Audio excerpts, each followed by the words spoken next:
Alors, je passe la parole à Franck Cormeret qui nous a rejoint, professeur en sciences de l'information et de la communication à Bordeaux, Michel de Montaigne, et qui va nous parler de la démocratie participative, un processus entre les groupes et les masses, une approche communicationnelle du phénomène. À toi. Oui, merci de cette invitation, parce que le travail que je vais vous présenter n'est que sera une sorte de résumé d'un ouvrage d'un de mes maîtres qui s'appelle Robert Escarpit. L'ouvrage, je l'ai devant moi, il s'appelle Théorie de l'information et pratique politique. L'essentiel des axiomes que je vais commenter relève évidemment de ce travail. Alors, ce travail, il a l'avantage évidemment de poser la question des pratiques politiques, non pas à partir des sciences politiques, mais à partir de l'information, plus exactement à partir de la division entre ordre et désordre. Et je citerai au passage cette formule, qui avait été celle de Reclus, pas mal, qui est élu parmi nous, d'une certaine façon, de l'anarchie comme forme supérieure de l'ordre. Et donc, en fait, l'idée, c'est d'essayer de penser le politique à travers, en fait, des ordres de grandeur. Alors, la grandeur de l'ordre, c'est évidemment un désordre, et il est clair que la discussion de ce matin sur l'évolutionnisme chez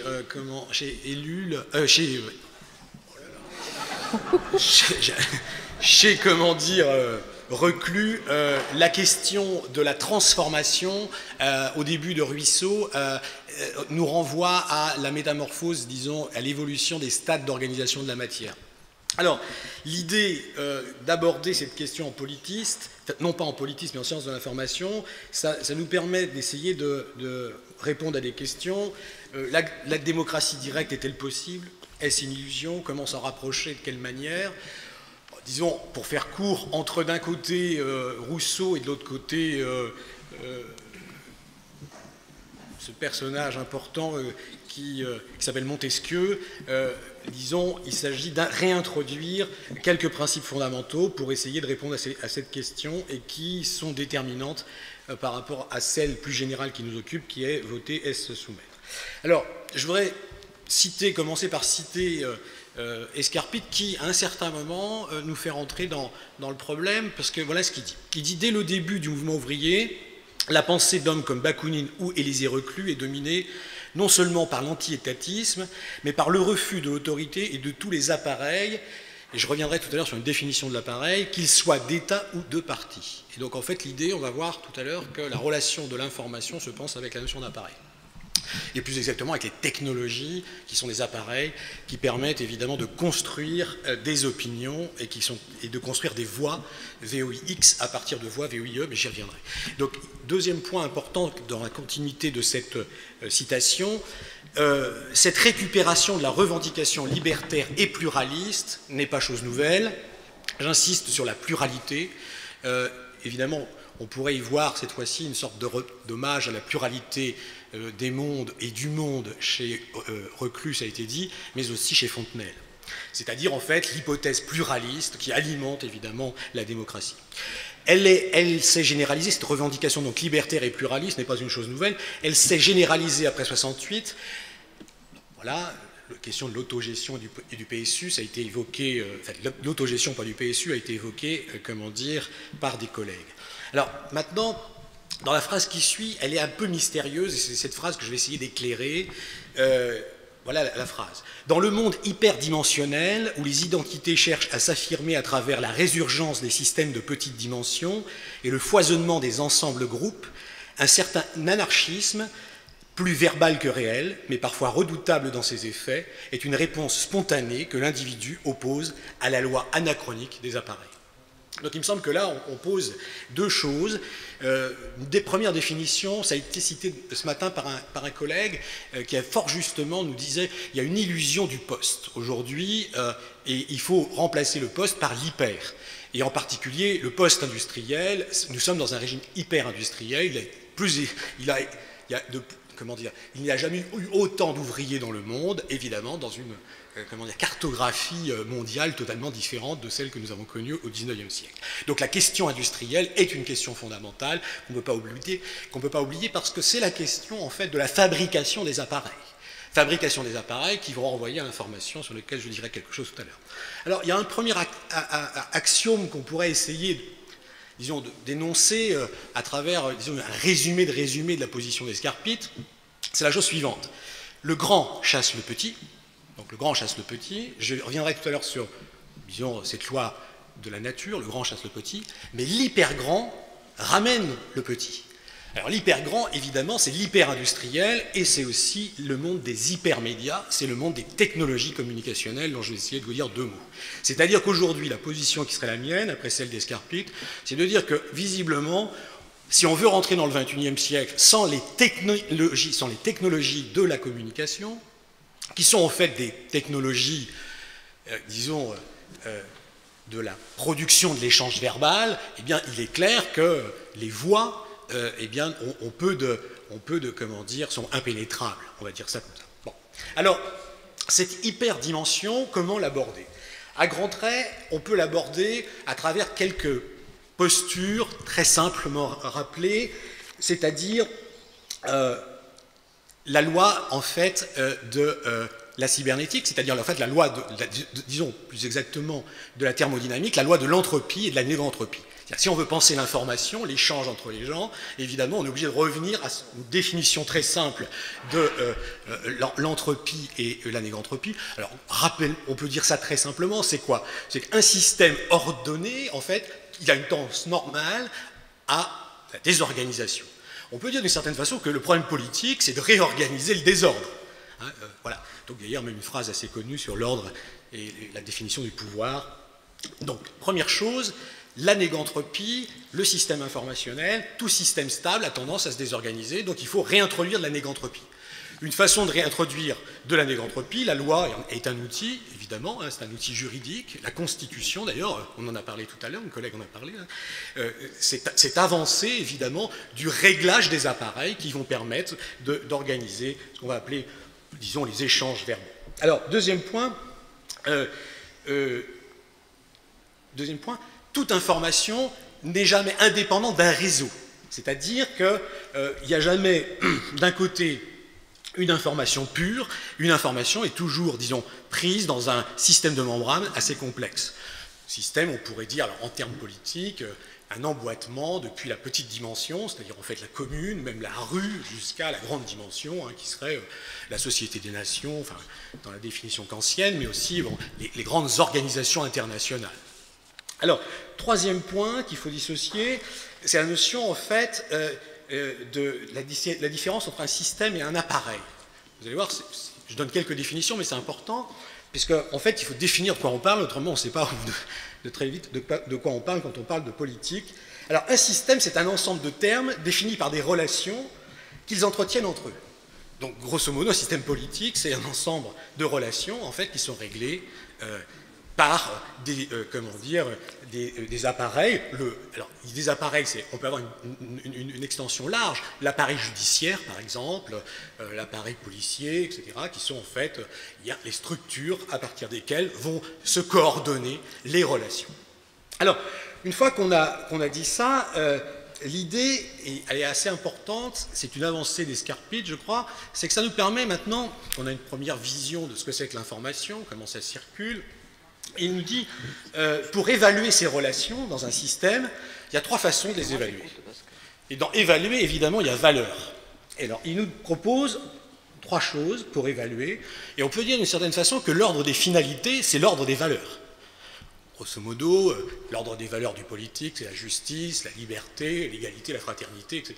Alors, comment aborder ces questions-là de près Escarpite? Premier point, c'est ce qu'il appelle la valeur informationnelle d'un événement. Autrement dit, c'est la valeur non-anthropique ou néganthropique de son degré de probabilité. Il est clair que si je vous dis que je vais me présenter aux élections présidentielles prochaines, j'ai peu de chances d'être élu. Donc en fait, la valeur informationnelle de cet énoncé, pour reprendre une terminologie de mon voisin, est quasiment nulle. Vous allez me dire, soit il est un peu malade, ou soit en fait il a peut-être probablement des amis que vous connaissez pas. Deuxième valeur, c'est-à-dire la valeur situationnelle. C'est son degré de pertinence. la valeur situationnelle d'une information, au-delà évidemment de la valeur de non-probabilité, c'est sa valeur de pertinence. Aujourd'hui, les gens qui sont en face de vous, normalement, doivent avoir des discours pertinents pour traiter la question qui est à l'ordre du jour, on va dire. Troisième façon d'envisager la pertinence, ce qui est intéressant, c'est qu'il y a aussi l'impertinence. Son degré de pertinence et d'impertinence renvoie évidemment à comment dire, une sorte de subjectivité ou de subjectivation, mais je n'ai pas le temps de développer. Alors que la probabilité, elle, est de l'ordre évidemment du quantifiable, j'y reviendrai tout à l'heure. Troisième type de valeur, la valeur d'enjeu. C'est les effets produits par une information. Autrement dit, vous allez voir que l'idée, c'est de former un citoyen qui soit informé du point de vue évidemment de la valeur de cette information, valeur, je redéfinis, par son degré non anthropique, c'est-à-dire en fait la validité de cette information, son degré situationnel, c'est-à-dire en fait avoir de l'eau dans le désert, par exemple, ou quand vous avez chaud, par exemple, avoir une information relative à le fait que vous puissiez vous désaltérer, ce qui renvoie d'ailleurs à la notion de milieu, je n'ai pas le temps de développer, et les effets, c'est-à-dire en fait les enjeux qui renvoient, elles, à ce qu'on peut appeler la sphère de la valeur. La valeur, en fait, au sens de l'éthique. Alors, une fois qu'on a dit ça, on avance un petit peu en disant, évidemment, va se poser la question circonscrite d'une approche, en fait, d'un milieu spécifique qu'on va appeler le milieu politique. Et donc, on va essayer d'envisager la question du politique à travers, disons, la relation entre identité et dimension, en disant que la première chose qu'il y a à prendre en considération, c'est la relation entre l'un et le tout, la partie et l'ensemble, le je et le nous, l'individu et le collectif, qui sont en fait les catégories dans lesquelles, le mode catégorial dans lequel on envisage le traitement de la chose démocratique, c'est-à-dire en fait de la question démocratique telle que j'essaye de l'aborder ici.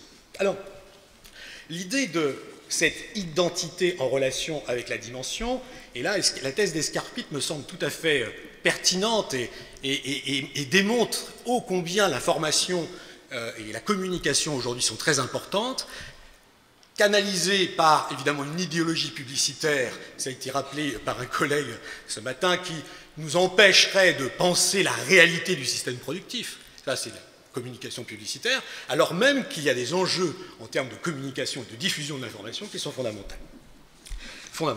Donc la thèse d'Escarpit, c'est le problème du statut de l'identité individuelle dans l'identité collective. Grosso modo, la relation entre le citoyen et l'État, ou entre guillemets le système, disons, politique, ne parlons pas de l'État pour l'instant.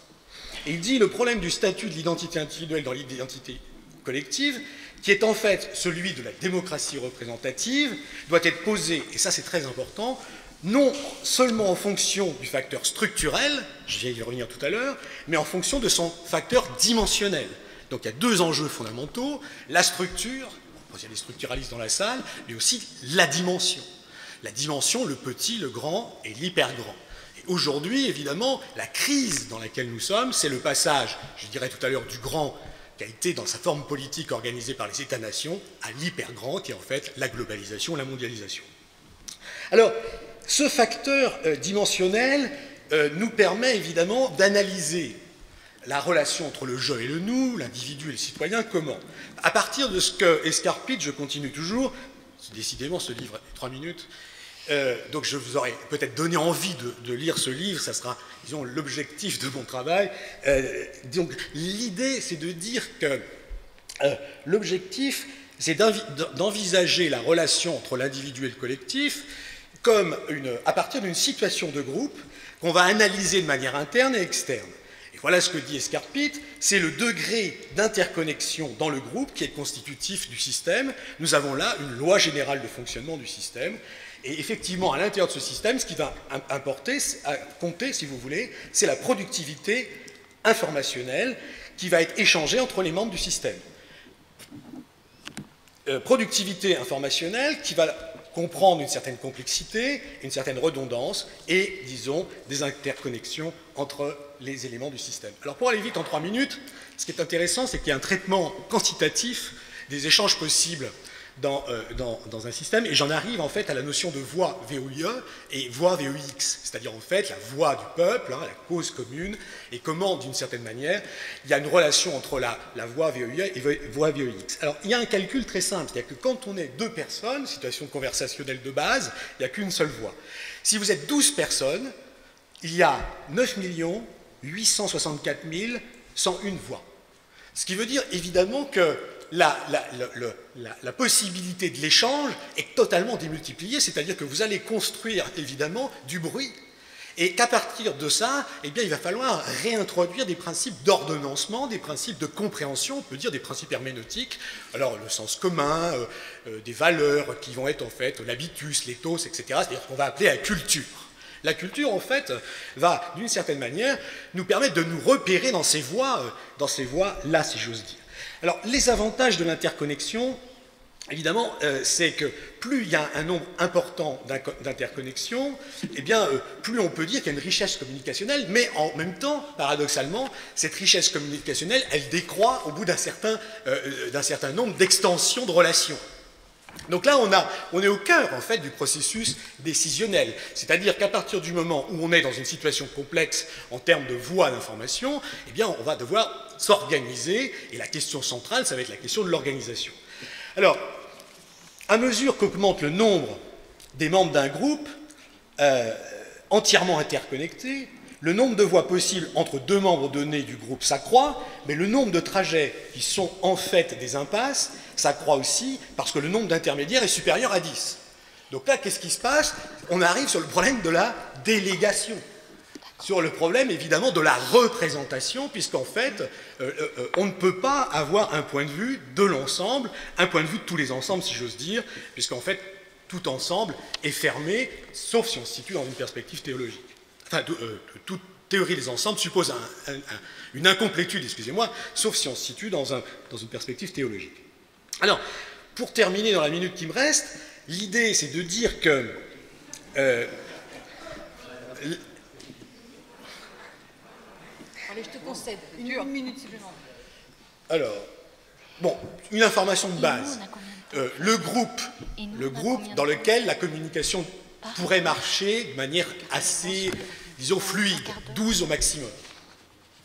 Au-delà de 12, ça veut dire que vous êtes sur des systèmes de représentation qui vont obliger à des structures de relais. Dans ces structures de relais, il y a les structures hiérarchiques et les structures délibératives. Donc évidemment, la richesse informationnelle dans cette structure, elles vont dépendre évidemment de la complexité de la décision à prendre. Alors, cette complexité même de la décision à prendre suppose évidemment une définition de ce que j'ai appelé la valeur des effets. La définition de la valeur des effets peut renvoyer en fait à, disons, une définition elle-même de l'appareil et de l'institutionnalisation de la relation d'autorité. Alors qu'est-ce qu'on a sur l'étagère pour, comment dire, organiser l'autorité? On a la distinction d'Hannah Arendt, autoritas et potestas, c'est-à-dire le truc classique. D'un côté, on a une autorité qui irait du côté d'une régulation d'information qui produirait un citoyen informé, et de l'autre côté, on aurait un commandement, c'est-à-dire une information qui réduirait l'information. C'est-à-dire, en fait, une information réduite qui serait, grosso modo, le modèle publicitaire. La question qui serait posée aujourd'hui, évidemment, je n'ai pas le temps de définir dans le détail les 3 dimensions, mais c'est de dire que la grande dimension, l'hyperdimension, celle de Facebook, celle, en fait, des réseaux sociaux, eh bien, c'est de réintroduire des modes de sociabilité dans cette hyper grande dimension qui irait du côté de l'enrichissement de la production informationnelle du citoyen.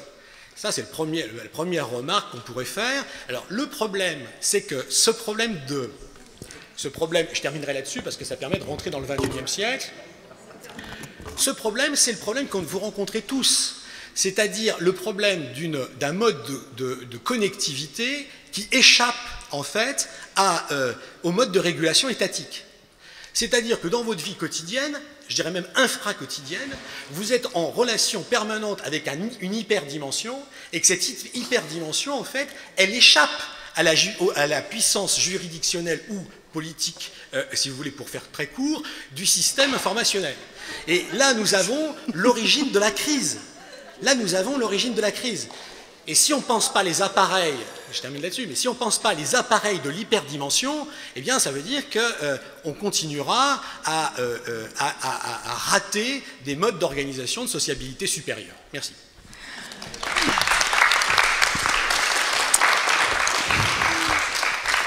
Non, merci pour cet exposé enflammé. Et je vais donc passer la parole à nos discutantes. Et je vais commencer par la professeure Fabienne Brugère, professeure de philosophie à l'Université de Bordeaux et présidente du Conseil de développement durable de la communauté urbaine de Bordeaux.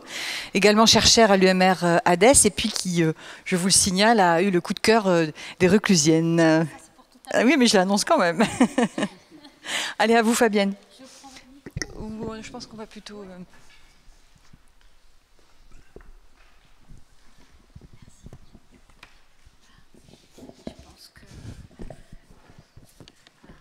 Vous m'entendez? Oui? Alors, j'ai un peu classé ce qui s'est dit et mes réactions en plusieurs temps. Et j'ai une très mauvaise habitude. Non, en fait, j'en ai 4 des temps, parce que j'en ai souvent 3, mais là...